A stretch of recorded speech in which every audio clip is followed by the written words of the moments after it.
क्या करना है 31 पे? क्या करना है 2026 के प्रथम दिन में? मान लो हमारा हिंदू नूतन वर्ष तो चैत्र से प्रारंभ होता है, फिर भी आप अगर कैलेंडर से भी अगर आप मना रहे हैं तो कैसे नए वर्ष की शुरुआत कैसे करी जाए, पुराने वर्ष को कैसे विदा करा जाए? केवल नशा कर कर नहीं, नशा कर कर नहीं। नए वर्ष की शुरुआत दारू के नशे से नहीं, नए वर्ष की शुरुआत होटल से नहीं, नए वर्ष की शुरुआत मदिरा के नशे से नहीं, नए वर्ष की शुरुआत गांजे के नशे से नहीं, नए वर्ष की शुरुआत किसी भी फालतू नशे से नहीं, नए वर्ष की शुरुआत शंकर जी को चढ़े हुए एक लोटे के जल को पीकर प्रारंभ करी है। तुम्हारी जिंदगी सार्थक हो जाए। नए वर्ष की शुरुआत शिव से चालू करिए। नए वर्ष की शुरुआत भगवान शंकर को एक लोटा जल समर्पित कर कर, नए वर्ष की शुरुआत भगवान शंकर का गुणगान कर कर, नए वर्ष की शुरुआत भगवान का स्मरण कर कर, नए वर्ष की शुरुआत भगवत भजन कर कर, वहां से प्रारंभ करें।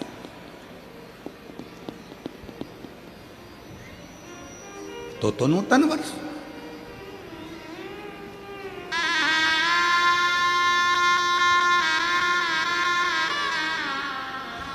अपने माता पिता को नमन कर कर, अपने माता पिता को प्रणाम कर कर, अपने माता पिता को कुछ अच्छा उपहार देकर, अपने माता पिता को नमन कर कर अगर आप नूतन वर्ष की शुरुआत करते हैं तो आपकी जिंदगी सार्थक होती है। एक संकल्प नए वर्ष से प्रारंभ करो कि अपनी जिंदगी की जितनी भी बुराइयां हैं, अपने जीवन में जितने भी बुराइयां आई हुई हैं, जितनी बुरी आदतें आई हुई हैं, इन सब बुराइयों को, इन बुरी आदतों को हम हटाएंगे। इन बुरी आदतों को, इन बुराइयों को हम अपने पास नहीं रखेंगे, हम इनको हटा।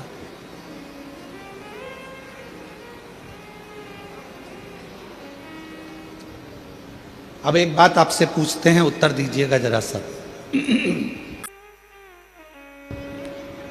वो पूरा की पूरा पानी समाप्त हो गया। उसी तरह शिव महापुराण की कथा भी कहती है, बुरे लोगों का संग हो गया, कोई बात नहीं। बुरी आदत तुम्हारे अंदर आ गई, कोई बात नहीं। इस बुरे लोगों के संग को और बुरी आदत को हटाओगे कैसे, मिटाओगे कैसे? तो कहा किसी अच्छे व्यक्ति का संग पकड़ लो और अच्छे व्यक्ति का संग पकड़कर सत्संग करना प्रारंभ कर दो, तो बुरे व्यक्ति और बुरी आदत अपने आप धीरे धीरे समाप्त हो जाए। वो बुरी आदत भी चले जाएगी, बुरे विचार भी चले जाएंगे और बुरा व्यक्ति भी चला जाएगा। एक दक्षिण प्रदेश में नील वर्मा नाम के एक राजा हुए। नील वर्मा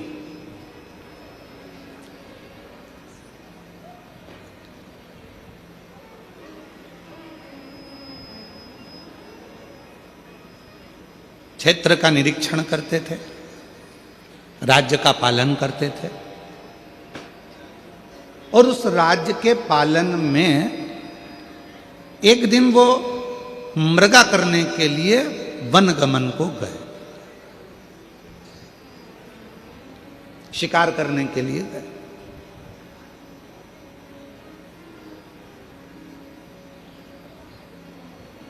उन्होंने देखा कि मेरे नगर के अंदर बहुत सुंदर सुंदर सरोवर हैं, बहुत सुंदर सुंदर वन क्षेत्र है। उस वन क्षेत्र में जब वो भ्रमण करते करते करते करते करते पहुंचे तो उन्होंने एक सरोवर देखा, जिस सरोवर के तट पर एक बहुत सुंदर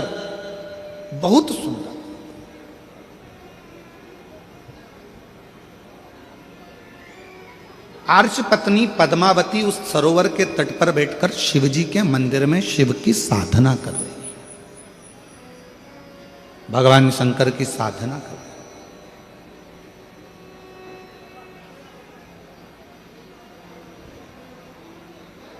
और शिव महापुराण की कथा कहती है, मनुष्य की सुंदरता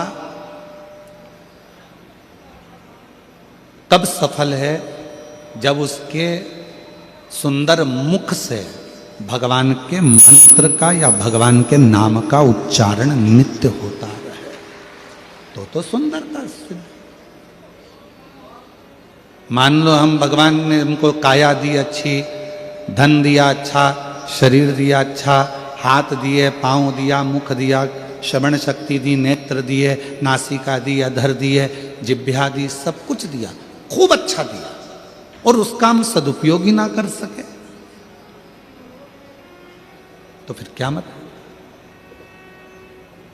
तो वो एक लाइन बड़ी सुंदर आती है ना महाराज, कि हाथ दिए रे तूने दाता बन के, हाथ दिए तूने दाता बन कर, हाथ दिए रे तूने दाता बन के, हाथ दिए तूने दाता बन के, कभी नहीं दान कियो प्रभु जी मैंने अवगुण बहुत कियो, कभी नहीं। अर्श पत्नी पद्मावती ने हाथ जोड़कर कहा कि मैं अपने पति का सम्मान करती हूँ, आदर करती हूँ, उसको मान सम्मान से मैं परमेश्वर मानती हूँ, और मैं आपकी ओर देखना भी पसंद नहीं करती। इतना तो सुनना था, नीलवर्मा राजा को क्रोध आ गया, इतना क्रोध नीलवर्मा राजा को आया, इतना क्रोध आया, इतना क्रोध आया। उस क्रोध के बल पर नीलवर्मा राजा ने विचार कर लिया कि अब जितने भी मंदिर हैं शंकर के, सारे के सारे मंदिरों को मैं तोड़वा दूंगा। जब शिव ही नहीं रहेगा, पूजन किसकी करेगी? फिर तो मुझे भजेगी, फिर तो मुझे जानेगी। पर कौन बताए, लगन तुमसे लगा बैठे जो होगा देखा जाएगा, और तुम्हें अपना बना बैठे जो होगा देखा। कौन?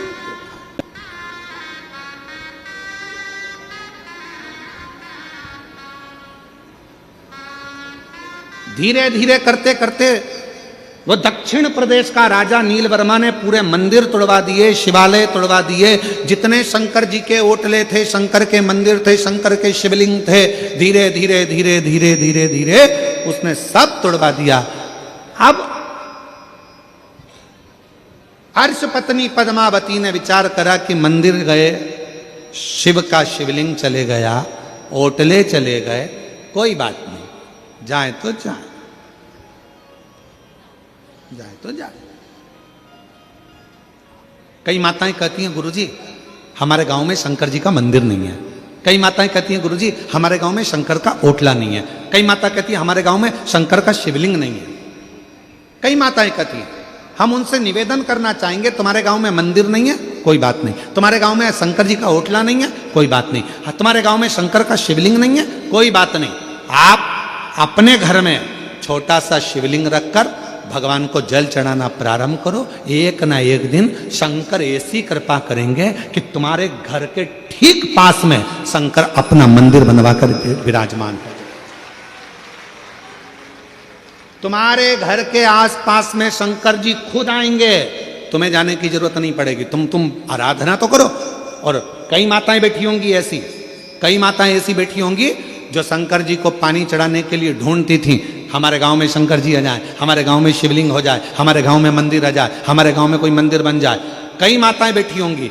और आज बाबा ने ऐसी कृपा कर दी, जिस गांव में एक मंदिर नहीं था बाबा की कृपा से उस कॉलोनी में, उस गांव में भगवान ने खुद आकर विराजमान होकर जल ग्रहण किया। शिव ने स्वयं जल लिया।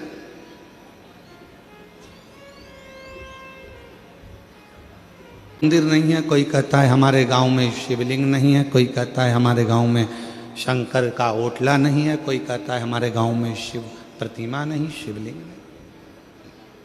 मेरी जीजियों, निवेदन है, अपने घर में छोटा सा शिवलिंग रखकर उसकी आराधना करना प्रारंभ करो। धीरे धीरे धीरे धीरे अपने आप तुम्हारे गांव में, तुम्हारे मोहल्ले में, तुम्हारी कॉलोनी में, तुम्हारे नजदीक में शंकर का मंदिर बनकर ही रहेगा। शिव तुम्हारे करीब में आकर ही रहेगा। आप भजो तो,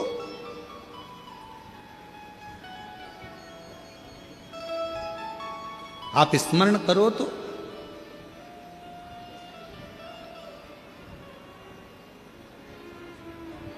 नील वर्मा ने सारे मंदिर तोड़वा दिए राजा ने, और राजा नील वर्मा ने सारे मंदिर तोड़वा दिए, शिवलिंग तोड़वा दिए, मंदिर हटवा दिए, होटलें हटवा दिए।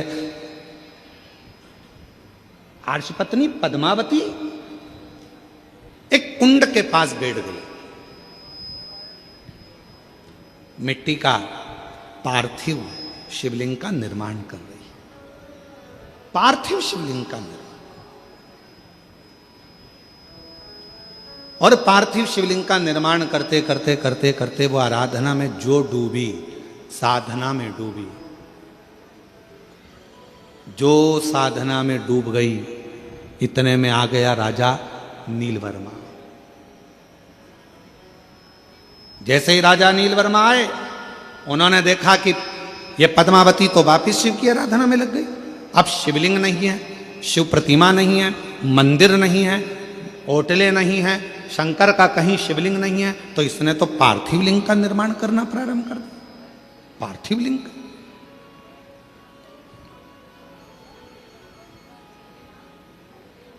क्या करा जाए? क्रोध आ गया राजा को, और राजा ने उसी समय पर गुस्से में आकर अपने पांव के अंगुष्ठ भाग को तोड़ने के लिए लगाने ही वाला था। इतनी देर में पद्मावती तो भक्ति में डूबी थी, शंकर के भजन में डूबी थी, और उस कुंड में से एक मछली कूद कर बाहर आई, और उस मछली ने राजा नीलवर्मा को खींचकर पानी में लेकर चली गई। पानी में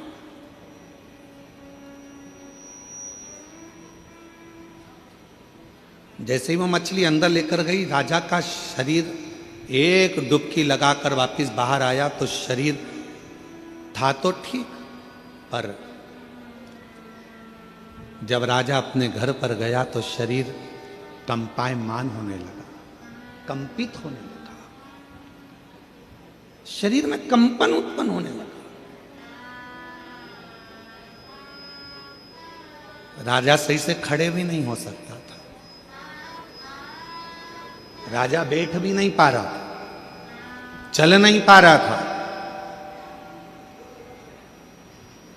पूरे नगर में सूचना हो गई कि राजा ने शंकर भगवान का ऐसा अपमान करा है, शिव का ऐसा अपमान करा है कि राजा का शरीर अब कंपायमान हो रहा है, राजा का शरीर श्रेष्ठ नहीं है। मेरी जीजियों, मेरे जीजाओं, मेरी बेटियों, मेरे बेटाओं, मेरे बुजुर्ग माँ बाप, एक बात को याद रखना, बन सके तो जिंदगी में थोड़ा अच्छा करने का प्रयास करो। कोई मंदिर का निर्माण हो रहा है, उसमें हाथ बढ़ाकर काम करने का प्रयास करो। अपने यहाँ कोई अच्छा कार्य हो रहा है, उसमें थोड़ा सा आगे बढ़कर सहयोग करने का प्रयास करो। अपने गांव में कथा हो रही है तो उसमें हाथ बढ़ाकर आगे बढ़ाने का प्रयास करो कि हमारे नगर में, हमारे गांव में, हमारे क्षेत्र में कथा हो रही है, कम से कम शिव ने कृपा तो करी, जो यहाँ कथा हो रही है थोड़ा आगे बढ़कर उसमें प्रयास करो कि भगवान ने अगर तन अच्छा दिया है उसको लगाओ, मन अच्छा दिया है उसको लगाओ, धन अच्छा दिया है उसमें से एक पंखड़ी कथा में लगाने का प्रयास करो, मंदिर में लगाने का प्रयास करो। और अगर ये भी नहीं कर सकते हो तो कम से कम वहां जाकर प्रेम से उसकी आनंदता कर दो कि बहुत अच्छा काम कर रहे हो, बहुत बढ़िया काम कर रहे हो, पर इतना याद रखना, हाथ बढ़ाना, पर कोई धार्मिक आयोजन हो रहा हो तो उसमें अपनी टांग मत अड़ाना। हाथ बढ़ाना पर अपनी टांग मत अड़ाना। क्यों? यही टांग, यही पांव एक दिन ऐसा आता है तेरा बुढ़ापा आते आते जो विरोध करता रहता है। शिव जी को क्यों पूजते हो, शंकर को जल क्यों चढ़ाते हो, शिव का भजन क्यों करते हो, शंकर के मंदिर क्यों जाते हो, क्यों शंकर की ये कथा हो रही है, क्यों हो रही है, क्यों हो रहा है। जो व्यक्ति ज्यादा टांग अड़ाता है, एक दिन वो व्यक्ति बुढ़ापा आते आते अपने पांव पर भी खड़ा नहीं रह पाता है। ऐसी बीमारी में ग्रसित हो जाता है कि ना हाथ हिल पाता है, ना पांव हिल पाता है। फिर प्रार्थना करता है, लोग तेल की मालिश करें, शरीर को घिसें, डॉक्टरों के पास जाएं, फिर थेरेपी कराएं, शरीर काम नहीं कर रहा। क्यों? हमने इस शरीर का सदुपयोग नहीं करा।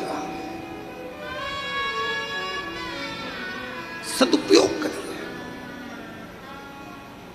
और मत बुरे कर्म कर बंदे, वरना पछताएगा। भगवान की आंखों से तू बच नहीं पाएगा, तो बच नहीं पाएगा।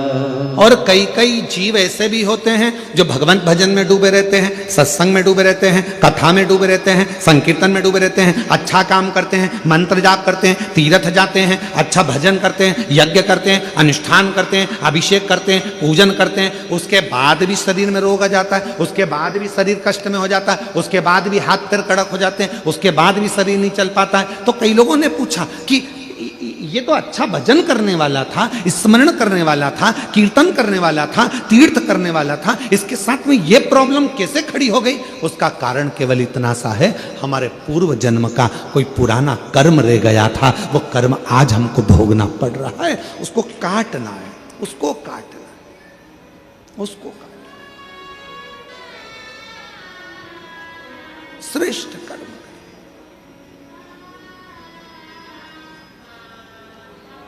राजा नीलवर्मा शरीर शिथिल, आज धीरे धीरे चलकर राजा नीलवर्मा अर्श पत्नी पद्मावती के पास पहुंच गए। पद्मावती के पास, पद्मावती तो बैठी थी भगवान शंकर की भक्ति में, मंत्र में डूबी हुई थी। वो अखंड मंत्र का जाप करने वाली पद्मावती शिव की अखंड जप माला में डूबी हुई थी। श्री शिवाय नमस्तुभ्यं, श्री शिवाय नमस्तुभ्यं, श्री शिवाय नमस्तुभ्यं, श्री शिवाय नमस्तुभ्यं। पद्मावती अखंड जाप में डूबी हुई थी। राजा नीलवर्मा पहुंच गया और राजा नीलवर्मा ने पद्मावती को देखकर हाथ जोड़कर आज नमन कर कर कहा, मैंने ये शंकर के शिवलिंग को तुड़वाया, मैंने शंकर के मंदिर को तुड़वाया, मैंने शंकर का जो भगवत भजन हो रहा था उसको बंद करवाया, मैंने ये शंकर का जो पार्थिव लिंग का निर्माण तुमने करा था, ये पार्थिव लिंग के निर्माण में मैंने अपना चरण लगाना चाहा। मेरी बुद्धि बेकार हो गई थी, मेरा चित्त बेकार हो गया था। तुम्हारी सुंदरता को देखकर मैं तुम पर इतना आसक्त हो गया था कि मैं कुछ भी नहीं जान पा रहा था और मैंने शिव का अपमान कर दिया, शंकर का अपमान।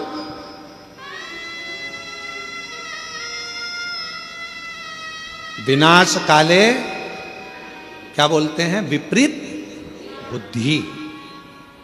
विनाश काले विपरीत बुद्धि।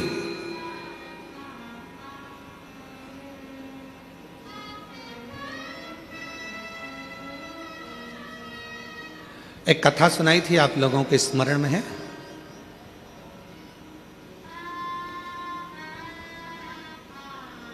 आप सब लोग कौशल प्रदेश के रहने वाले हो, राम जी के ननिहाल के हो। माता कौशल्या की एक कथा सुनाई थी पहले टीवी पर, आप लोगों में से कई लोगों ने सुनी होगी। लंका ने जो हरण, रावण ने जो हरण करा था वो कथा। मां कौशल्या, माता कौशल्या शिव जी की परम आराधना करती थी। भगवान शंकर की परम भक्त थी। और लंका के राजा रावण ने एक बार सारे ग्रहों को एकत्रित कर कर पूछ लिया था, बताओ ग्रह मेरी मृत्यु कैसे होगी। किसी ग्रह ने जो बताता था, राजा उस लंका का राजा रावण उस ग्रह को बंदी बना लेता था। फिर भी रहा नहीं गया, पूछा तो एक ग्रह ने कह दिया कि तुम्हारी मृत्यु का कारण कौशल राज की लड़की कौशल्या, कौशल्या माता के गर्भ से एक बेटा जन्म लेगा, भगवान श्री राम वो तुम्हारी मृत्यु का कारण बनेंगे। तो रावण के हृदय में ये बात खल गई और उसने माता कौशल्या जी को उसी समय पर जाकर कौशल राज की नगरी में, इसी छत्तीसगढ़ की पवित्र धरा पर आकर लंका के राजा रावण ने कहा कौशल राज से कि आप एक निवेदन स्वीकार करो, कौशल्या जी को मुझे दे, विवाह मेरे साथ करो। नहीं नहीं,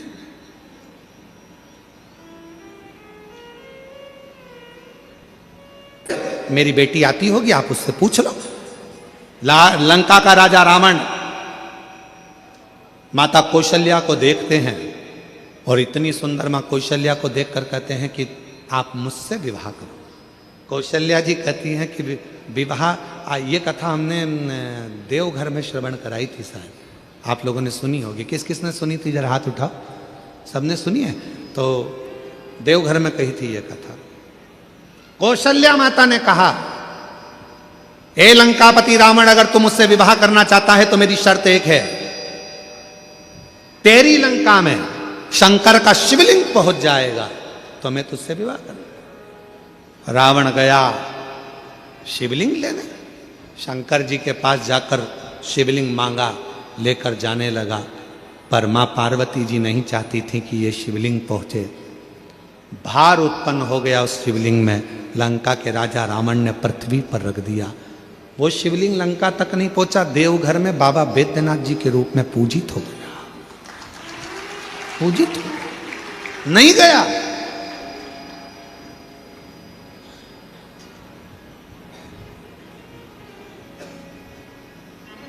वो गया ही नहीं।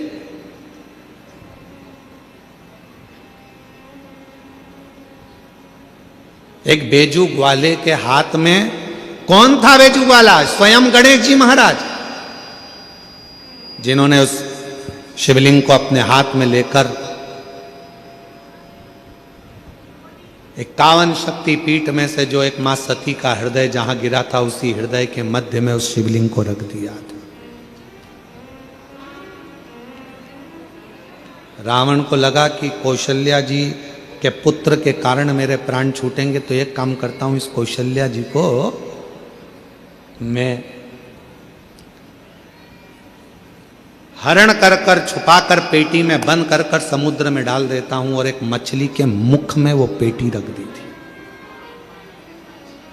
वो मछली की लड़ाई एक बड़े मछुए से हुई। मुख खुला, मछली का पेटी गिर गई, एक टापू पर चली गई। वहीं से दशरथ जी निकल कर जा रहे थे, बंद पेटी को देखा तो खोला, उसमें कौशल्या जी थी। पूछा तुम कैसे आई? सारी कथा सुना दी। वापिस कौशल राज के पास में माता कौशल्या जी को भेजा गया और राजा कौशल राज ने दशरथ जी के साथ कौशल्या जी का विवाह पक्का कर दिया और उनके घर में राम जी का प्रागट्य।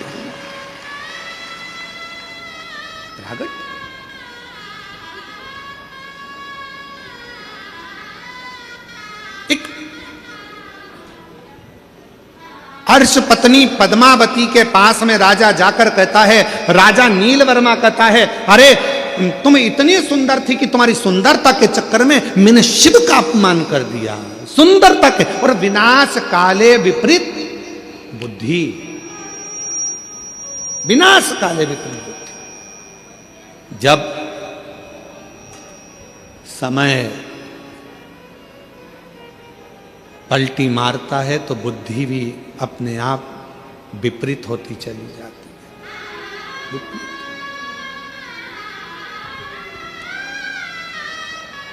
मेरी जीजियों,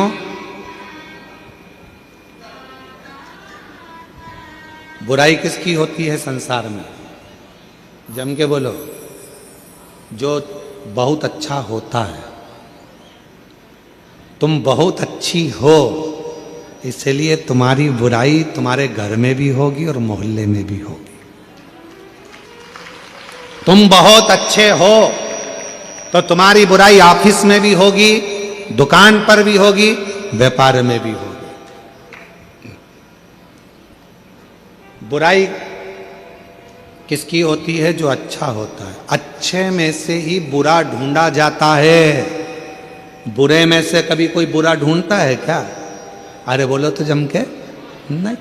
बुराई जिसके अंदर भरी होगी उसमें से कोई बुराई नहीं ढूंढेगा। तुम कभी भी देखना, बहुत सारे ऐसे पियक्कड़ नशेले रोड के किनारे पड़े रहते हैं, कोई उनके घर में जाके सूचना करता है कि तुम्हारा पति पी के पड़ा है, तुम्हारा बेटा पीकर पड़ा है, मदिरा का पान कर लिया, नशे में पड़ा है? कोई नहीं कहता, सबको मालूम है पीता है, बहुत पीता है, बहुत बेकार है, बहुत गंदा है, कौन जाकर कहेगा? पर कोई अच्छा व्यक्ति, बहुत अच्छा व्यक्ति जब कोई गंदा काम करता है, गलत काम करता है, तो लोग फिर बुराई करना प्रारंभ करते हैं। अच्छे व्यक्ति की बुराई होती है, कभी बुरे व्यक्ति की बुराई नहीं होती, क्योंकि बुरा तो पहले से बुरा, उसमें क्या खाक बुराई ढूंढेगा वो?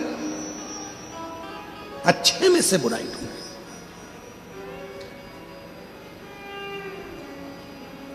तुम्हारी देवरानी अगर तुम्हारी बुराई करे तो समझ लेना तुम बहुत अच्छी हो, तुम्हारी जेठानी बुराई करे तो समझ लेना तुम एकदम जोरदार हो, तुम्हारी सास तुम्हारी बुराई करे तो समझ लेना कि तुम दुनिया की सबसे अच्छी बहू हो, और अगर बहू बुराई करे सास की तो समझ लेना तुम ओल्ड इज गोल्ड, एकदम मस्त सास हो, बहुत अच्छी सास हो।